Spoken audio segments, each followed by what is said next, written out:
lawyers we're the least risk-averse lawyers you'll ever meet. And they'll cringe and they'll say, you can't use it on our platform. We will not, allow any type of advertisement of this. A friend of mine who oversees marketing for Hulu, they've decided internally we're not going to touch anything cannabis related because God forbid something appears online in Utah and we get sued.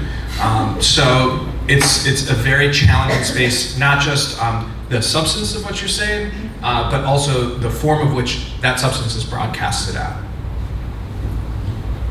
So on the intellect, I have to give a nod to my good friend KJ, who I think is who's a professor of intellectual property law at the Thomas Jefferson School of Law. So on intellectual property for the lawyers, I thought the coolest name ever. It's Lance's CBD coffee. I know it's a bad name, but I want to trademark it. I want to get a federal trademark, and I want to. What's the process? Can I do that? When did you file? When did I file? Just now. Okay. I just did it while we were doing this.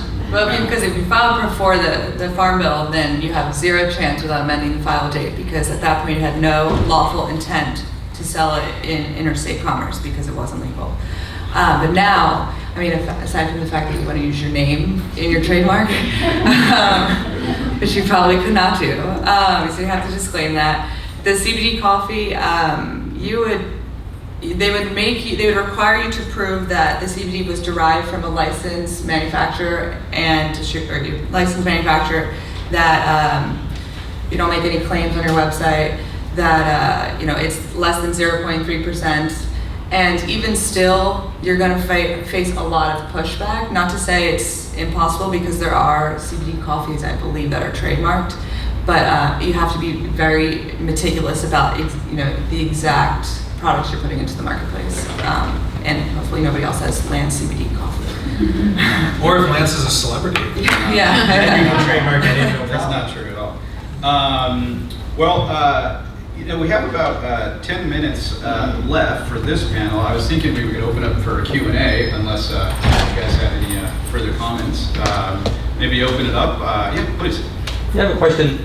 With all this gray area that you've all so clearly described, there are other examples of legal gray areas, like with the IRS, where you can in advance try to ask them for a letter ruling, right, on a particular action that you're intending to take, and you ask, if we do this, is this okay? Or like the DOJ with anti-corruption, you can look to the sentencing guidelines, and that kind of tells you what's within the parameters of acceptable. Can the cannabis industry or can the CBD industry take that kind of approach with the FDA? Is that just Pollyannish thinking on my part to go to them and say, if these are the representations that are made now, today, under the current status of the law, is this acceptable? So give us some guidance on what is acceptable, instead of everybody having to wait to see if the hammer comes down. Yeah, so that's been, and tell me your name. Jeff. Jeff, I'm Xander. Hey, nice Jeff. to meet you. Nice to meet you. So Jeff, here's the problem with the kind of like the state of the industry, because like in theory there's no difference between in theory and in practice, but in practice there is. It's still a very secretive industry. You don't really want other people to know what you're doing. A lot of the actors in it have had a lot of bad experiences with sharing with both members of the industry, and are very apprehensive with law enforcement. Having said that, when you take a look at the more sophisticated multi-state operators, be it Forefront, be it GTI, Cresco, et cetera, they've started to get more built-out government affairs structures where they're engaging in like the Cannabis Trade Federation, which is a federal lobby that represents these interest groups. These are still in the early stages of forming, and they are doing proactive regulatory lobbying to try to get answers and try to help be part of that conversation. In terms of private letter rulings, I haven't seen any type of private letter rulings from the FDA or the DEA on this. And also, you take a look at, like, for us, this is our business and this is our lifeblood. This takes up such a small market share in the US economy that it's not a priority really for the type resources. I think in theory it's a great idea. In practice, it's being done proactively with regulatory lobbying. That's going to be a companion piece to the States Act when that ultimately passes. To answer your question, I don't know of any way to do that. I've not heard of a way, and that's what makes it so you kind of figured out this is a great field to be a lawyer in, and it's awful for you guys. I get it. And but normally I'm used to being in parts of law where it's settled and everything's set, and it's not complicated and it's boring, and the clients love it because you can tell them exactly. But CBD, unfortunately, we could talk about. I'm sure the four of us could spend the next 6 days going over it. But from a practical standpoint, what I really tell clients is, know your area. Wherever, like I had a client that, he was trying to get during the medicinal era, he had a state license to manufacture cannabis, and then it went to, you had to get local approval, and he was in a city in Orange County, and they're not going to give anybody a THC license. So they shut him down, so he went over and started manufacturing CBD, and then they came in and shut him down. And, it doesn't really matter why, but the other problem is that he was in a major industrial park. So if you're going to manufacture hemp, or going to have some kind of lab that's going to smell or be a big presence, through word of mouth, or local lawyers find out what's going on in that area, and then especially don't put the lab near a school, or someplace where someone on PTA is, because a lot of the enforcement comes from local law enforcement, and they really just don't care about the law. They just care about consumer complaints. And that's like what happened in Pasadena. Yeah, please. I had a question about, you kind of mentioned earlier, like what is the difference? This is going to cure multiple sclerosis, and this is going to bring you joy, right? Kind of where on that spectrum does it start blending into being a problem, as well as what is an inference? If you have a founder's story on there about how CBD improved your life in some way, shape, or form, could that be used as inferring you're saying now it's going to treat everyone else's problems? In which case, is that a bad thing? It's also kind of part of your marketing, so how do you negotiate that? From what I've seen, if you're claiming that the CBD products can cure or prevent specific, issues, whether it's sore throats, inflammation, and you're distilling it down to specific words or phrases that kind of lend value in the medical world, that's when you're going to run into trouble. If you're saying joy or happy, just kind of generic, you might be safer.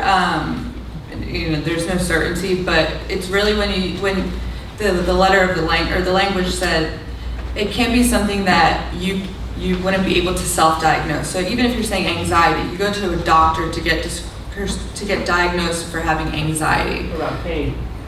Yeah. The way I would recommend is just go on the FDA's website, and you can read the law for Food, Drug, and Cosmetic Act federally, and then you can read the Sherman Act in California.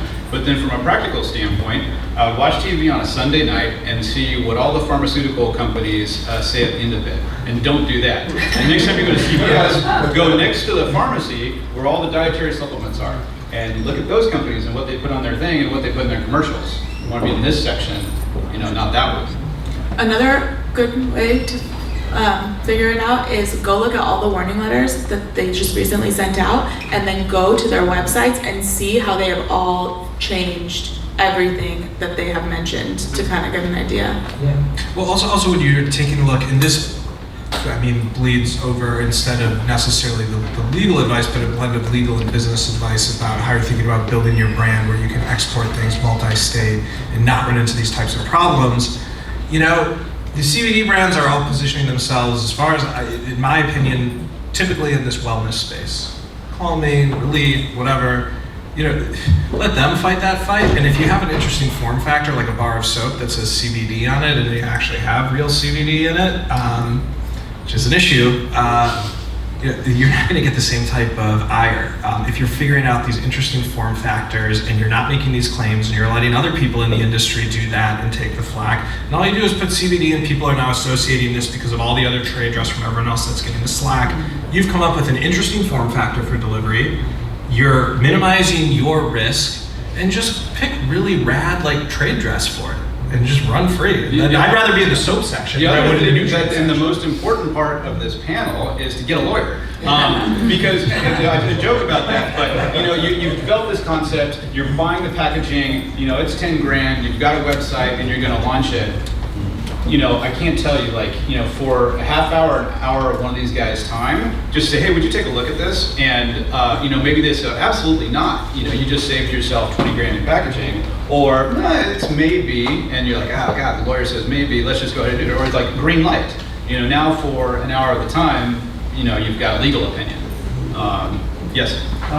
Could one of you attorneys speak to your view on the future of banking for THC or CBD companies, farms, distributors, whatever, in California? What are these people supposed to do? What do they do now in terms of banking?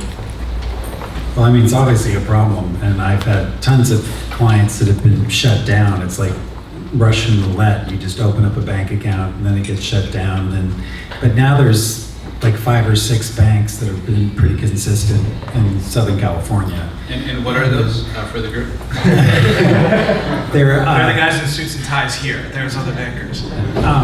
They're consistent in shutting down, no, they're consistent in not shutting down. And Credit unions. yeah, and credit unions. There's the Four Corners out of Kansas. What do you think of that? There's a safe harbor, Four Corners out of Kansas at Oklahoma or something. yeah. There's a couple like ones that sound like labor union credit unions in LA.